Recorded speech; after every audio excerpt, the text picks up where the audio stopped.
ආයුබෝවන්. අපි සූදානම් වෙනවා පුරුත් මාතෘකාවක් ගැන කතා කරන්න. ඒ තමයි හැමෝම වගේ කතා කරන, හැමෝම වගේ සොයන බලන, හැමෝම වගේ හරි උද්‍යෝගයෙන් උනන්දුවෙන් ගවේෂණය කරන රාවණා කියන නාමය හා බැඳුණු අතීත ඓතිහාසික කතන්දරය පිළිබඳව බොහෝ වෙලාවට කියන කාරණාවක් තමයි රාවණා රජුගේ දේවතාවුන් වහන්සේ කෙනෙක් හැටියට උද ලබන බව.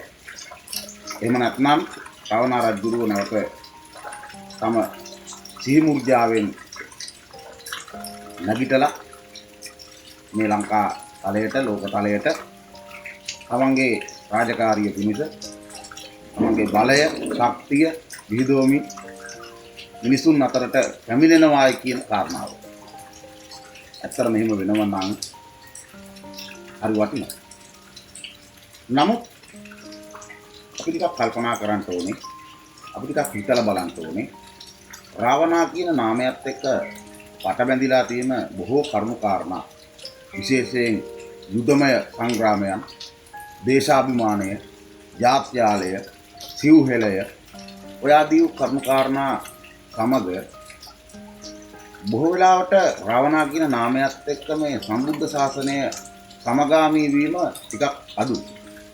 හැබැයි රාවණා රජුවන්ට හැකියාවන් අපින් ගත්තහම මහා බලපුලුවන්කාරකම් රාශියක් තිබුණාය.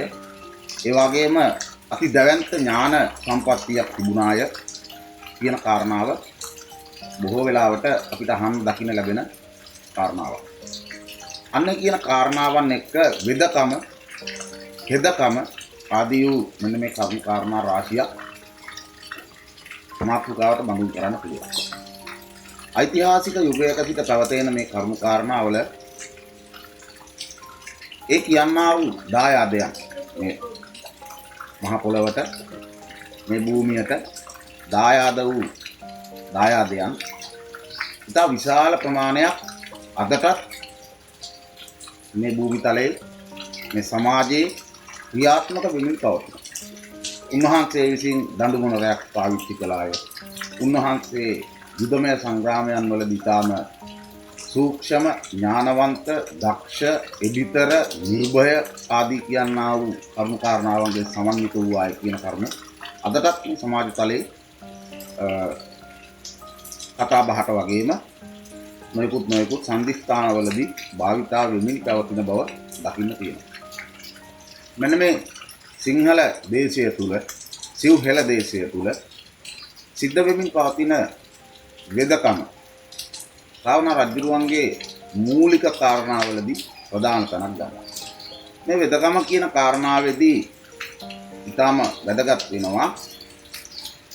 බොහෝ වෙලාවට ඖෂධයක් භාවිතා කරනවට වඩා ජීවන ඇවතුම් පැවතුම් සහ සංස්කෘතිමය ආදී වූ කටයුතු මත මූලික වෙච්ච කෑම බීම ආදී වූ කරුණු කාරණාවන් වලින් ජීවන ගමන බොහෝ දිනකගේ සකස් කරන්න ගොවිතැන ආදී වූ දේවල් වලට මූල තැනක් දුන්නායි කියන වග අපිට අහන්න දකින්න ලැබෙන කාරණාවක් තියෙනවා. රාජාවලියේ සියලුම රජවරුන් මේ ලංකාදීප තලය තුල වැව් ඇලවේලි අමුණු කනලා ප්‍රථමව සිද්ධ කරපු කාරණාව තමයි මෙන්න මේ කෘෂිකර්මාන්තය කියන කාරණාවට මූල තැන දීලා. ඒ මූල තැනක් දීපු කාරණාවේදී අපි අදටත් දන්නවා සමුද්‍රයක් සේසදූ මහා පරාක්‍රම සමුද්‍රය අහසින් වැටෙන එක ජල බිඳුවක්වත් මහ මුහුදට යවන්නේ නැතුව ප්‍රයෝජනයට ගන්නේ නැතුව අපතේ නොයන්න කියන සංකල්පය මූලික කරගෙන තමයි පරාක්‍රම රජුගේ මේ කියනා වූ මහා සමුද්‍රය තනවායි කියලා කියන්නේ. මේ ස්ථානයේ තියෙන පිළිරුවක් මහා පරාක්‍රම බහු රජුගේ කියලා කියන තවත් විචාරකයන් සහ ගවේෂකයන් පුරාවිද්‍යා දක්වවලට අනුකූලව පිළිදරව් කරනවා. මේ කියන්නා වූ පිළිරුව පුලස්ති ඍෂිතුමන්ගේ පිළිරුවක් කියන වගේ. පුස්කොළ පොතක් සූරතින් දරාගෙන සිටිනා වූ මේ රූපය පිළිරුව උලස්ති ඍෂිතුමාගේ කියලා කියනවා. උලස්ති ඍෂිතුමා කියලා කියන්නේ රාවණා රජුගේ මේ පුරාවෘත්ත කතාවේදී ප්‍රධානතම තැනක් ගන්නා වූ කෙනෙක්. එහෙමනම් රාවණා රජුගේ මුත්තණුවන් කියලායි උලස්ති ඍෂිතුමා හඳුන්වන්නේ. විශ්වාස ඍෂිතුමා තමන්ගේ පියතුමන් විදියට හැඳින්වීම සිද්ධ කරනවා. මෙන්න මේ රාවණා රජුගේ කාරණාවේදී ඔබ අප හැමදිනෙකම අහලා දන්න තියෙන කාරණා ටික නැවත මම සාකච්ඡාවට භාජනය කරන්න නෙමෙයි මේ සූදානම් වෙන්නේ. අපි හැමෝම රාවණා රජුගේ නොයෙකුත් ඩක්ක පිළිබඳව දන්නවා. මම සාකච්ඡා කරන්න සූදානම් වෙන්නේ රාවණා රජුරෝ නැගිටලා එනකන් අපි බලන් ඉන්න ඕනද කියන කාරණාව. එහෙමනම් රාවණා රජුරෝ නැගිටලා එනකන් අපි මොනවද කරන්න ඕන කියන කාරණාව. එතකොට මේ මනුස්ස ලෝක ධර්මතාවයේ තුල මනුස්ස ශරීරයක් හිමි කරගෙන මනුස්ස භවයක් ලබන්නේ බොහොම කලාතුරකින්. එතකොට අපි හරියටම දන්නේ නැහැ කොයි දවසේද මේ රාවණා රජුරෝ නැගිටලා එන්නේ කියලා. ගවේෂකයෝ හොයාගෙන තියෙනවද දන්නේ නැහැ උන්වහන්සේ ඉන්න තැන. නමුත් කවදා නැගිටලා එනවද කියලා කියන්න අපි දන්නේ නැහැ. එහෙනම් සිංහල දේශය තුල ඉන්න විශ්ව ආරක්ෂකයෝ වෙන්න පුළුවන්. හෙළ ශක්තියින් ගැප් කරගෙන මේ ලෝකේ ඉන්න අපේ ශ්‍රී ලාංකික සිංහල මහා රාක්ෂස යුග පුරුෂයෝ වෙන්න පුළුවන්. මේ ඉන්න පෙළ ගැහිලි ඉන්න අය රාවණා කියන නාමය පාවිච්චි කරලා ගොඩාක් දේවල් සිද්ධ කරනවා. සමහර විට ඒ අයගේ කතාව නිම වෙන්නේ එක්ක දේශපාලනික, එහෙම නැත්නම් බලයක්, එහෙම නැත්නම් පිරිසක්, එහෙමත් නැත්නම් වෙන වූ මාතෘකාවලට ගිහිල්ලා යැත්තෝ ඒ කාරණා සිද්ධ කරගෙන ගියාම වැඩ කටයුතු සිද්ධ වෙන විදිය පිළිබඳව ගැටලු සහගත භාවයක් බොහෝ කාලයක සිට මේ වර්තමානයේ වෙනකම් පැවතිලා තියෙනවා. අනාගතයේ කියන කාරණාව 2025 කියන වර්ෂයේ ඉඳගෙන මම මේ මාතෘකාව ගැන කතා කරන්නේ මේ විදියට.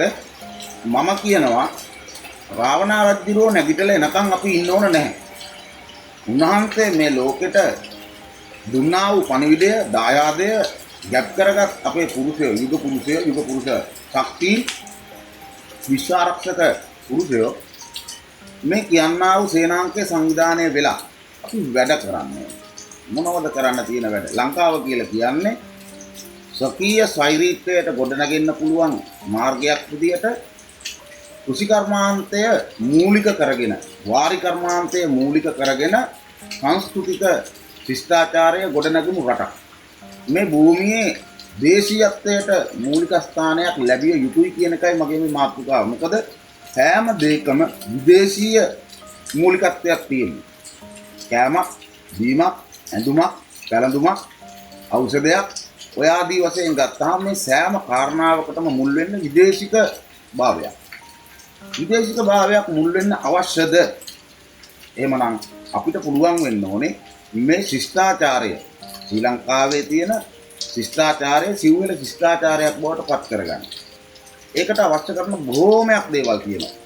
අද වර්තමානයේට එනකොට ගෘහ නිර්මාණ ශිල්පය, කලා ශිල්පය ආදී බහුතරයක් දේවල් නොයෙක් මුහුණුවරයන්ට නතු වෙලා, ග්‍රහණය වෙලා, හසු වෙලා නව හැඩයන් ගන්නට පෙළඹිලා තියෙනවා. මොකද අර කාරණාවක් කියනවා ඇත්තෝ අනුකරණයට නෙවෙයි නව්‍යකරණයට. නව්‍යකරණය වෙන්න ඕන. මම ඒක නෑ කියලා කියන්නේ. හැබැයි නව්‍යකරණයේදී අනාගතය ගැන අපි කල්පනා කරන්න ඕන. වර්තමානය ගැන කල්පනා කරන්න ඕන. මේ නව්‍යකරණය කියන දෙයින් පරමාර්ථ ධර්මයට යම් වූ හානියක් සිද්ධ වෙනවා නම් පුරාතනයේ සිට පැවතගෙන ආපු සමහරක් න්‍යායන් තුල තියෙනා වූ පරමාර්ථ ධර්මයට හානියක් සිද්ධ වෙනවා නම් ඒක නව්‍යකරණයේදී ගැටලුවක් බවට පත් වෙනවා. එහෙමනම් මෙන්න මේ කියන කාරණාවන් වලදී ශ්‍රී ලංකාව කියන ජන සංස්කෘතියට මූලික වුණු සම්ප්‍රදායක් තියෙනවා. ඒ සම්ප්‍රදායෙන් ඔබට සම්ප්‍රදාය අතික්‍රමණය කිරීම තුල අපි අද ටිකක් ඇඟට පතට හිතට ගතට දැනෙන ව්‍යසනයකට මුහුණ දෙමින් ඉන්නවා කියන එක මම හිතන්නේ කවුරුත් සුත්තකට කල්පනා කරලා බැලුවොත් තේරුම් යයි. රෝගාබාධ අතින් ගත්තාම ඒ වගේම අපේ අවතුම් පැවතුම් සහ අපේ ජීවන රටාවන් සහ අපේ ජීවන ශක්තියින් එක්ක ගනුදෙනු කරද්දී ජීවිතයේ දියුණුව සහ පැවැත්ම කියන කාරණා අතර බොහෝ වෙලාවට මිනිසුන්ට මානසික තෘප්තියක් නොමැතිව ජීවත් වෙන්න සිද්ධ වෙලා තියෙනවා. මොකද මේ තරංගකාරී ජීවන රටාව කොහොමද මේ තරංගකාරී ජීවන රටාවක් අපිට ආවේ? කොතනින්ද මේ ආරම්භය සිද්ධ වුනේ? අපි ඉනම් ඉලක්කයක් උදා කරගන්නද මේ දුවන්නේ කියන එක පිළිබඳව අපි ටිකක් කල්පනා කරලා බලන්න. මොකද ජීවිතය කියලා කියන්නේ සර්වකාලීන එකක් නෙවෙයි. කොයි වෙලාවෙදී මරණය සිද්ධ වේද කියලා කියන්න බැරි දෙයක්. එහෙමනම් අපිට ජීවය තියෙන කාලය, අපිට ජීවය ශක්තිවන්තව තියෙන කාලය තුල මගේ යෝජනාව තමයි අපි මේ කටයුතු සංවිධානය වෙන්න ඕන. නිරන්තර මේ මහ පොළවේ නිකමට විසිකරන බීජයක් දණ්ඩක් උනත් පැලවෙන්න ಗುಣ තියෙන භූමියක්. මේ භූමිය ඒ තරම් සාරයි. නමුත් මේ භූමියට රසායනිකත්වය කියන කාරණාව මූලික කරගෙන කුමිනාශක වර්ග, පොහොර වර්ග සහ තවත් නොයෙකුත් දේවල් කාලයකට අති දීර්ඝ කාලයකට නොදිරන්නා වූ දේවල් නිර්මාණය කරන්න අපි පුරුදු වෙලා තියෙනවා. එකතු කරන්න අපි පුරුදු වෙලා තියෙනවා. නොපසුබට වෙලා තියෙනවා. මේක හරි දරුණු ඛේදවාචකයක්. මොකද ලංකාවේ උල්පතකින් අද එන වතුර ටික අපිට පානය කරන්නට තරම් ජීවයක් නැති වෙලා තියෙනවා. ජලය තියෙනවා. නමුත් ජීවය නැති වෙලා තියෙනවා. ඒකටත් රසායනික ද්‍රව්‍යයක් එකතු කරලා පිළිපහදු කරලා ක්‍රියාවලියට ලක් කරලා තමයි අපිට පානය කරන්න සිද්ධ වෙලා තියෙන්නේ. ඒතර මනුස්ස ජීවිතය කියන එක ඇතුලේ අද නිරන්තරයෙන් මහන්න දකින්න ලැබෙන දෙයක් තමයි පිළිකාව. පිළිකාව කියන කාරණාව නිරන්තරවම අහන්න ලැබෙනවා. ඒකට මේ කියන කරුණු කාරණා සිද්ධ වුණේ කොහොමද සිද්ධ වෙන්නේ ඇයි? මේ දේවල් වලට පුදු දෙන හේතු මොනවද කියන එක පිළිබඳව තමයි මම මේ කතා කරන්න සූදානම් වෙන්නේ. මොකද අපි වෙනස් කරගත්ත දේවල්, අපේ ජීවිත වලින් අපි ඉවත් කරගත්ත දේවල්, හැඩයි සුන්දරයි කියලා, ලස්සනයි කියලා අර අලුත් වචනයකින් කියනවා ටිකක් පොස් කියලා ජීවිතයක් නිර්මාණය කරනවා. ලංකාවේ තිබුණ ගෘහ නිර්මාණ ශිල්පයක් එදා ඉඳලා යම් තැනක නිවහන තනලා ඒ නිවහන අත්හැරලා ගිය දාක, ඒ නිවහන පාළුවට ගිය දාක, ඒ නිවහන ස්වභාව ධර්මයට අනුභව කරන්න පුළුවන් විදිහේ නිර්මාණ. පොල්ලතු වලින්, ලී වලින්, මැටි වලින් ආදී වූ දේවල් වලින් එකතු කරලා හදන නිවහන යම් දිනක නඩත්තු කරන්න නැතුව අත්හැරලා දැම්මොත් ඒ නිවහන තිබුණ තැන කාලයක් යනකොට නැවත තිබුණා කියලාවත් සොයාගන්නට නොහැකි විදිහේ භූමියක් බවට පත් වෙන්න. නැවත ඒ භූමිය තිබුණාseම ගොඩනගෙන්න පුළුවන් විදිහට නිවහන තැනීමේ ක්‍රමයක් තිබුණා. ඒ වගේම තමයි පාවිච්චියට ගත්ත බඳු නිදා ගන්න පැදුර, ඒ වගේම ගෙදරක වළඳක් වුණා නම් මැටියෙන්, එහෙම නැත්නම් ලෝහයකින්. මේ ආදී වූ දේවල් වලින් දි รา පත් වෙන විදිහට නිර්මාණය කරගත්ත දේවල්. ඒතොර ඇවතුම් පැවතුම් විදිහට ගත්තාම කෘෂිකර්මාන්තය ආදී වූ කටයුතු සිද්ධ කරා, සත්ත්ව පාලනය සිද්ධ කළා. ඒ හැම දෙයකින්ම ස්වාභාවික ආහාරයක් අනුභව කරන්න අපේ මිනිස්සු රටාවක් ගොඩනගාගෙන තිබුණා. ජීවනෝපාය මාර්ග විදිහට අති දැවැන්ත ජීවනෝපාය මාර්ග නොවේ. මුදලම හම්බ කිරීම, මුදලම ඉපයීම, මුදලිම ඉලක්ක කරගත්ත ජීවිතයක් නෙවෙයි. එදිනදා ජීවිතයේ සුවපත්භාවය අත්විඳින්න ජන විඥාණයෙන් සැකසීලා තිබුණා. විවෘතාර්ථිකය කියන සංකල්පය සහ මේ වර්තමාන තරඟකාරී ජීවන රටාව කියන කාරණා එක මිනිස්සුන්ගේ මොළය අධික වෙහෙසටපත් වෙන්න පටන් අරගෙන. අධික වෙහෙසට නිසි ලින්දක් නොමැතිකම, ඊළඟට මානසික සුවතාවය ලබන්නට චිත්ත වේග ආවේගශීලී වීම, මේ ආදී කරුණු කාරණා රටකට මුහුණ දෙන්න සිද්ධ වෙලා තියෙනවා. අවිවේකී බව නිසා තමන්ගේ ජීවිතයේ සුන්දර විඳින් කරා ගෙනියන්න බැරි වෙලා තියෙනවා. අලුත් මාතෘකා ඔස්සේ අපේ ජීවන රටාවන් ගොඩනැගිලා තියෙනවා. එහෙමනම් මම යෝජනා කරන්නේ අපේ විශ්වාරක්ෂක සේනාව, රාවණා රජුගේ සේනාව එකතු වෙලා, රාවණා රජුව එනකන් ඉන්නේ නැතුව අපි එකතු වෙලා වැඩ කරන්න ඕනේ. වැඩ කරන්න නම් සංවිධානයක්, නායකයෙක් ඔය ආදී කටයුතු තිබෙන්නට ඕන. හැබැයි ඒ වෙන යම් මාතෘකාවක් ඔස්සේ නෙවෙයි අපේ රට විදියට ගොඩනගා ගන්න. මේ රට තුල සංස්කෘතිකමය වශයෙන් ශිෂ්ටාචාරයක්, සම්ප්‍රදායක් නිර්මාණය කරන්නට ඕන පළමුවම. මොකද ශිෂ්ටාචාරයක් කියලා කියන්නේ පැවැත්මට ප්‍රධාන වශයෙන් ඉතා ප්‍රබල වශයෙන් බලපාන දෙයක්.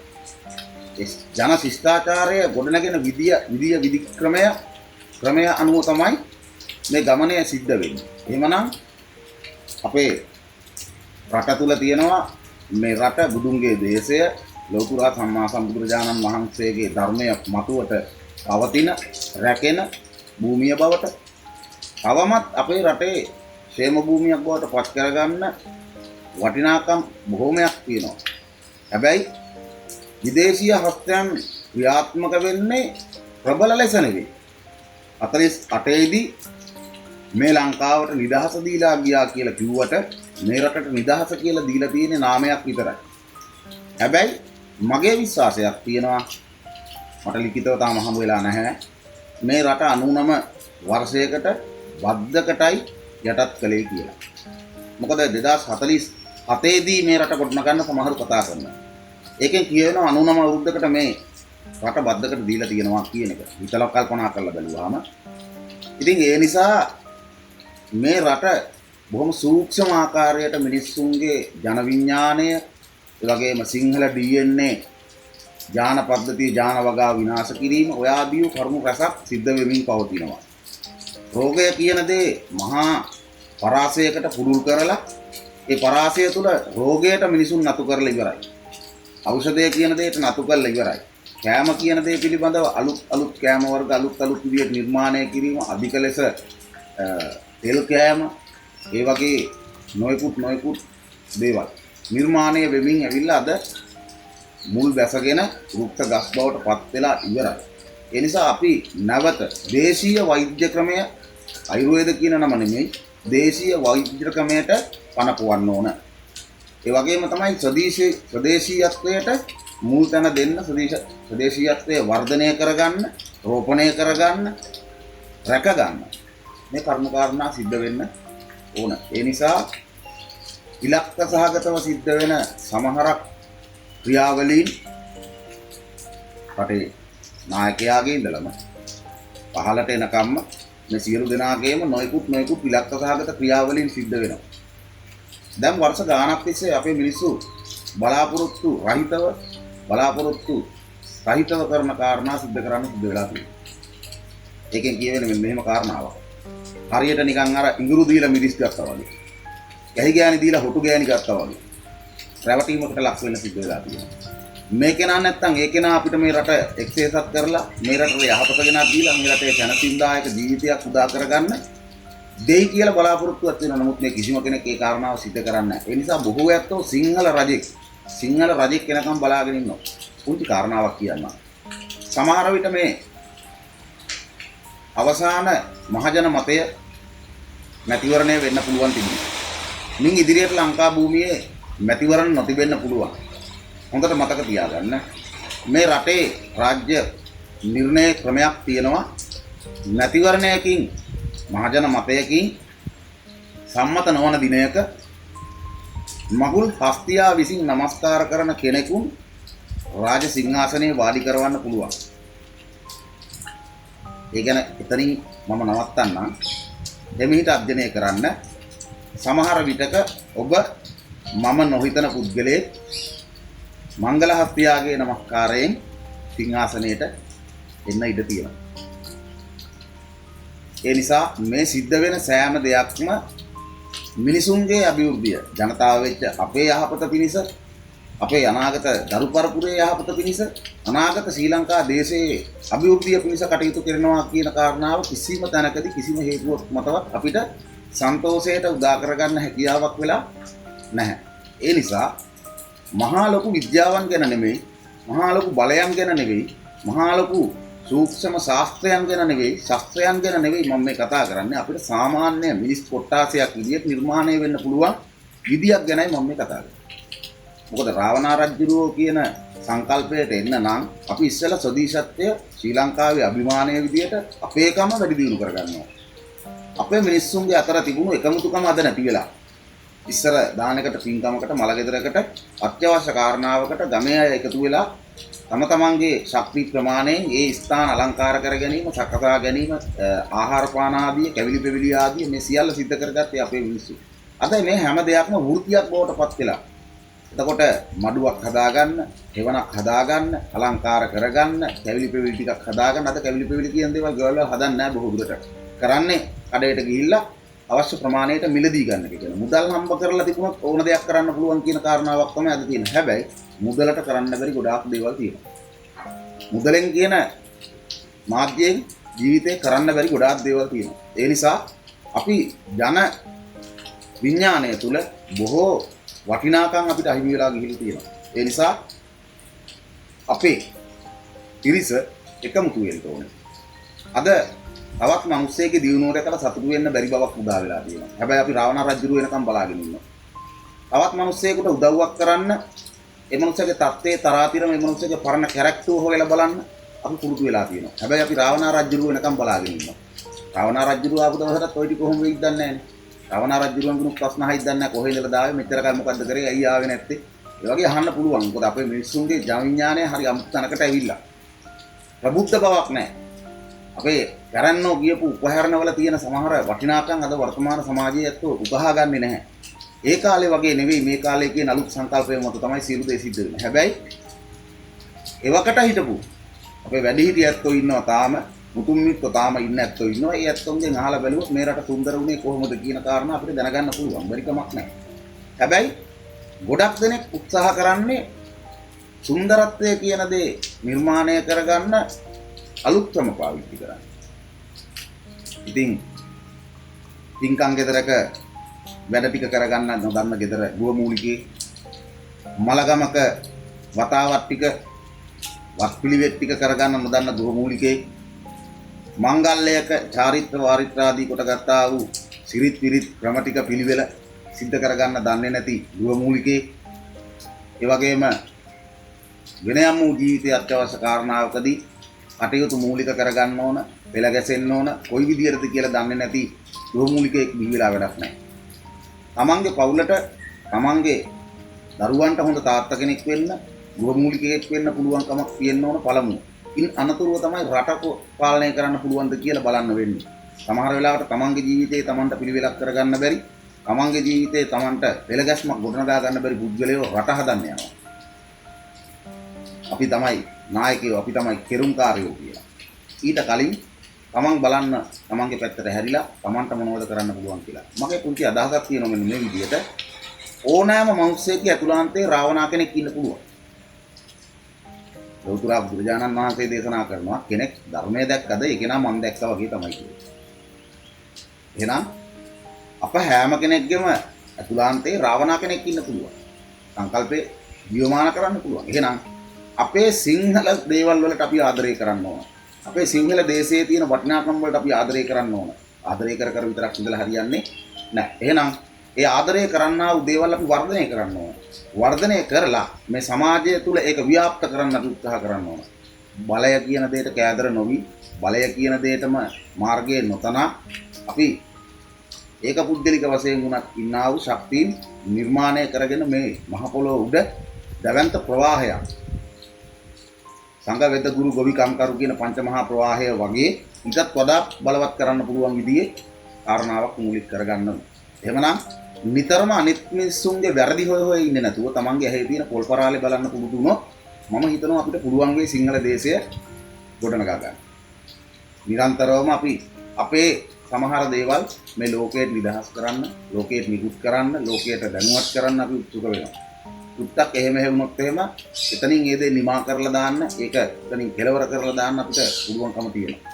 හැබැයි ඊට වඩා සුන්දර දේවල් කරන්න පුළුවන් බව මේ මහ පොළොව උඩ තියෙනවා. ඇහුම්කන් දීම, ඒ ඇහුම්කන් දීම හරහා තමන්ගේ දැනුම ලබා ගැනීම, ඒ ලබා ගන්නා දැනුම පිළිබඳ තීක්ෂණ බුද්ධියකින් කල්පනා කිරීමෙන් අනතුරුව ඒක කුසලතාවයක් විදිහට අපි වර්ධනය කරගෙන මේ මහ පොළොව උඩ ජීවමාන කිරීම, ක්‍රියාත්මක කිරීම කියන කාරණා කෙරුණොත් මම හිතනවා සිංහල දේශය ගොඩ නගන්නට පුළුවන්කමක් තියෙනවා. ඉතින් ඒ නිසා විශ්වාරක්ෂකයෝ විදියට හෝ වේවා, රාවණා පරපුර විදියට හෝ වේවා, සිංහල මිනිස්සෙක් විදියට හෝ වේවා, සිංහල දේශයේ ශ්‍රී ලාංකිකයෙක් විදියට හෝ වේවා, මේ රටේ තියෙන අභිමානය, ජන සංස්කෘතිය, ශිෂ්ටාචාරය, සම්ප්‍රදාය කියන කරුණු කාරණා රැක ගන්න උත්සාහ කළොත් බොහෝ විට අපේ අනාගතය රැකෙයි කියන වගේ මම විශ්වාස කරනවා. මොකද අද දරුවන්ගේ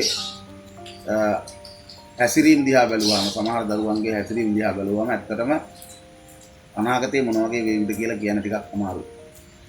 වැඩිහිටියන්ට ගරු කිරීමක් නැහැ. ඇහුම්කන් දීමක් නැහැ. පිදී යුත්තන් පිදීමක් නැහැ. හැම කෙනාටම තමන් කිසිම ගණනයකට ගන්නේ නැති විදිහේ හැසිරීම් කතාවන් පෙන්වුම් කරන්න අපේ දරු පරපුරට අද හැඩගැසීමක් තියෙනවා. අධ්‍යාපනය කියන එක කොච්චර 24ෙම දුන්නත් දරුවන්ගේ ආකල්ප වර්ධනය වෙන්නේ නැත්නම් දරුවන්ගේ ජීවන රටාව නිසි මගකට එන්නේ නැත්නම් කුසලතාවයන් විදියට මේ ලෝකේ අපිට දකින්න වෙන්නේ දරුණු ගණයේ අපරාධ. දැනුම ආකල්ප කුසලතා කියන කාරණාව මූලික කරගෙන අධ්‍යාපනය සිද්ධ කළා වුණාට දැනුම කියන දේ මොන විදියටද ලැබෙන්නේ ලබා දෙන්නේ කියන එක පිළිබඳ ගැටලුවක් තියෙනවා.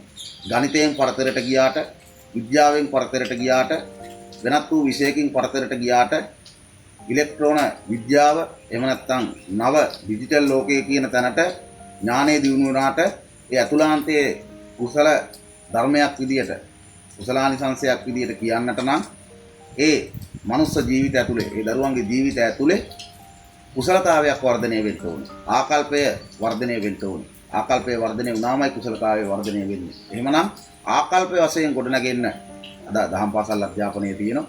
දහම් පාසල් අධ්‍යාපනයත් තරඟකාරී අධ්‍යාපනයක් බවට වර්තමානයේ පත් වෙලා තියෙනවා. ඒතකොට දහම් පාසල කියන කාරණාවෙන් වෙන්න ඕන දහම් අධ්‍යාපනය හරහා දරුවාගේ ආකල්ප ගොඩනැගීමෙන් දරුවෙක් ප්‍රශස්ත බවට පත් කරන්න, සුපහස්ත දරුවෙක් බිහි කරගන්න. එහෙනම් මෙන්න මේ කරුණු කාරණා ටිකක් වෙනස් වෙන්න සිද්ධ වෙලා තියෙනවා. ප්‍රධාන කාරණාව තමයි මිනිස්සු ඉන්නේ අධික වේගයෙන් මුහුණ දෙන තරඟයක. මෙන්න මේ තරඟයේ ජීවන තරඟය මදකට වේගය අඩු කරගන්න ක්‍රමයක් අපි මේ මහ පොළොව නිර්මාණය කරගන්න ඕන. ආල් ටික පිටරටින් එනකම්, ලුණු ටික පිටරටින් එනකම් අපි බලන් ඉන්න ඕන જાතියක් වෙන්න ඕන නැහැ. මේ රටේ අපනයනය කරන්න පුළුවන් විදිහේ නිෂ්පාදන තිබිච්ච රටක්.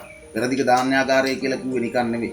ආතරසී ක්ලාක් මහත්තයා ඉදිරිපත් කරපු අනාවැකි ටිකක් තියෙනවා. ඒ අනාවැකි වලට අනුකූලව ඉදිරි අනාගතයේ හැඩ ගැහෙනවා. ඒ හැඩ ගැහෙන්නට පෙරමත්තෙන් අපි පෙළ ගැහෙන්න ඕන කියන එකයි මගේ මේ මාතෘකාවේ අදහස බවට පත් කරගන්න ඕන උනේ. ඒ නිසා රාවණා රජුරුව නැගිටලා එන දවසේදීත් අපි හිස් අතින් ඉන්න මිනිස්සු වෙන්න ඕන නැහැ. රාවණා රජුරුව එන දවසක අපි නිකම්ම වෙලා ඉන්න ඕන නැහැ. ඔළුවේ දත් එකතු කරගෙන ඉන්න ඕන જાතියක් වෙන්න ඕන නැහැ. මොකද රාවණා රජුරුව එන දවසට ඔබට මට ජීවත් වෙන්න පුළුවන් වෙයිද කියලා කියන්න දන්නේ නැහැ. අද මේ සිද්ධ වෙන ගොඩක් ව්‍යසන, ස්වාභාවික විපත්, ලෙඩ රෝග ආදියත් එක්ක බැලුවාම පාරක් අයිනේ ගෙදරක් තියෙන මිනිස්සෙකුට නිදා ගන්න බෑ සැනසීම. මොකද වාහනයක් කඩාගෙන ඉඳන් නැහැ ගේ ඇතුළට. ඒ තරම් බයෙන් ජීවත් වෙන්න ඕන කාලයක් ඇවිල්ලා තියෙනවා. පාරේ පයින් ගමන් කරන්න බැරි තරම් බය වෙන්න ඕන කාලයක් ඇවිල්ලා තියෙනවා. පාරයින් දින කඩේකට ගිහිල්ලා තේ එකක් බොන්න වාඩි වෙන්න බය වෙන්න ඕන කාලයක් ඇවිල්ලා තියෙනවා. ඒ නිසා රාවණා රජුරුව වෙන දවස් වෙනකොට අපි කී දෙනෙක් මේ මහ පොළොවේ ජීවත් වුණ අතර ඉඳීවිද කියලා කියන්න දන්නේ නැති නිසා උන්වහන්සේ එනකම් අපි හිස් අතින් නොඉඳිමු කියන කාරණාව තමයි මට ඔබ අප අතර ප්‍රචලිත කරන්න අවශ්‍ය වුණේ. ජීවිතය කියන්නේ තනාග පිළිබිඳුවක් වගේ. හිතනවටත් වඩා ඉක්මනට නැති වෙලා යන්න පුළුවන්. ඒ නිසා මේ ජන සංස්කෘතිය ඇතුලේ ශ්‍රී ලංකාව කියන අභිමානය සෛරීත්‍යය ගොඩනගන්න ලාංකික දේශීයත්වයට මූල් තැන දෙන්න. ඇඳුමේ පැළඳුමේ ඉඳලම ඒක වෙන්න ඕනේ. මොකද අපේ මිනිස්සු සිංහල කියන ජාතියෙන් 1000ක් විතර එක තැනකට එකතු කරලා ඉවර වෙලා බැලුවොත් එහෙම සිංහල කියලා හොයාගන්න හරි අමාරුයි. කොටලා නැහැ. නමුත් අවතුම් පැවතුම් වලින්වත් කතා බහින්වත් හොයන්න බෑ මේ මිනිස්සු සිංහලද කියලා. අන්න එහෙම ප්‍රශ්නයක් තියෙනවා. ඒ නිසා ශිෂ්ටාචාරය නැවත ගොඩනගන්න කාලය ඇවිල්ලා තියෙනවා. හැබැයි මගේ මේ වචන වලට වඩා කලින් අදුස්සමාන නොවන විදේශීය හස්තයන් ක්‍රියාත්මක වෙයිද කියන්න මම දන්නේ නැහැ. සමහර මාතෘකා කතා කරන්න බෑ. සමහර මාතෘකා කතා කළාම විදේශීය සමහර හස්තයන් තියෙනවා. සමහර අදුස්සමාන හස්තයන් තියෙනවා ක්‍රියාත්මක වෙලා ඒ මාතෘකාව කතා කර බවට මතුවට කතා කිරීමට ඉඩ කඩ තියන්නේ නැහැ. වහලා දානවා. ඒ නිසා ශ්‍රී ලංකාවේ සියලුම වටිනාකම් නසන්න සූක්ෂම විදියට කටයුතු සිද්ධ කරනවා විදේශීය හස්තයන්. තාක්ෂණයෙන් කරන්න පුළුවන් සහ වෙන ක්‍රම වේද පාවිච්චි කරලා. මොකද මේ ජංගම දුරකථනයේ අද ස්මාර්ට් ජංගම දුරකථනය කියන එක හරහා මිනිස්සෙක්ගේ ජීවිතේ නැතිබංගස්ථාන කරලා දාන එක හරි සූක්ෂම වැඩක්. ඉතින් ඒ නිසා මරණය අතේ අරගෙන ඇවිදින කාරණාවම තමයි ස්මාර්ට් ජංගම දුරකථනයක් අතේ අරගෙන ඉදිනවා කියලා කියන එකේ කියවෙන්නේ. ඒ නිසා මාතෘකා විදියට හැමදේම කතා කරන්න බෑ. සම්මුඛ වීමෙන් සාකච්ඡා කරන්න පුළුවන්.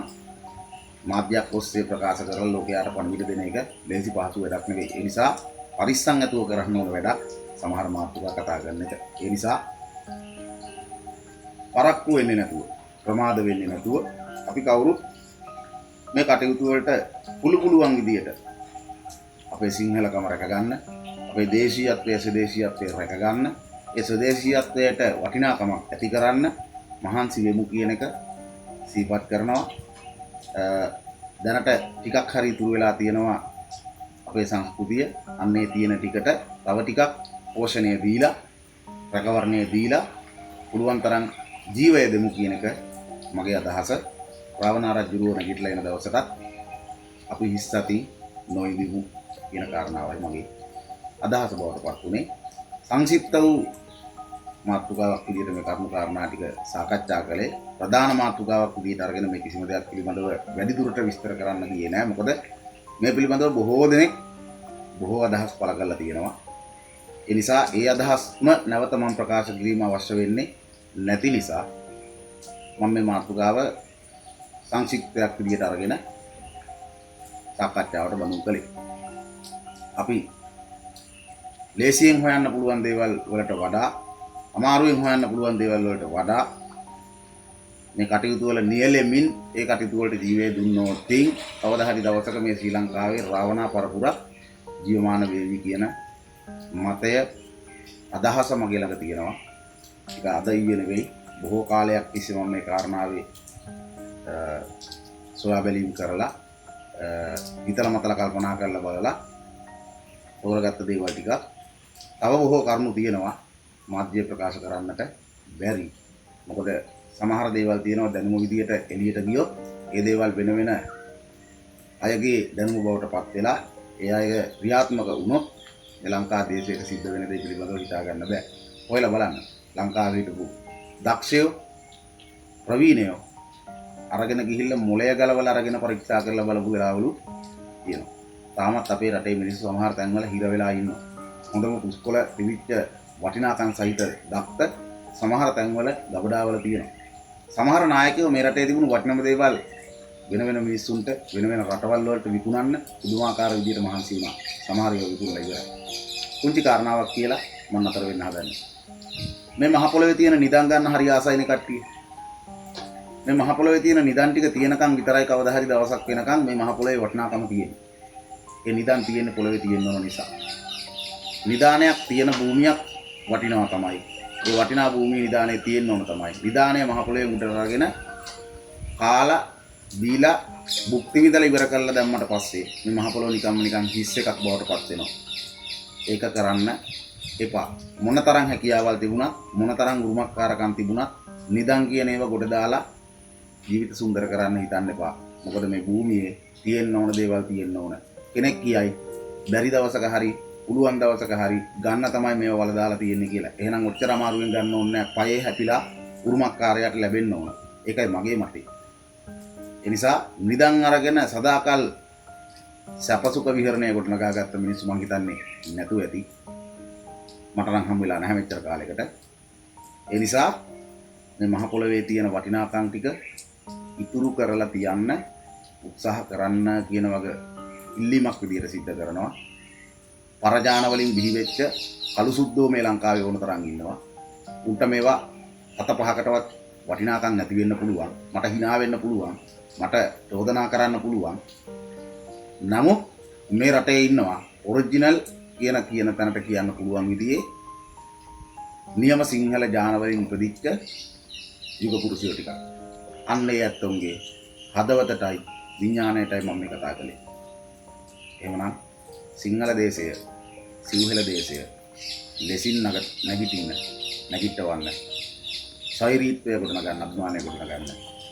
අන්න ඒ යුග පුරුෂයන්ට යෝධ බල, යෝධ ශක්තිය, වීරිය, ඥානය, අවසර, ආශිර්වාද මේ ස්වභාව ධර්මයෙන් නිබඳව නොඅඩුව ලැබේවා කියලා ප්‍රාර්ථනා කරනවා. රාවණා රජුන් වහන්සේලා මේ ලෝක ධාතුවේ කොතනක හිටියත් උන්වහන්සේලාගේ ජීව ශක්තිය ජීවමානව අපේ යුග පුරුෂයන්ට ලැබේවා ලැබේවා ලැබේවා කියලා ප්‍රාර්ථනා කරනවා. සියලු දෙනාටම සම්මා සම්බුදු සරණයි.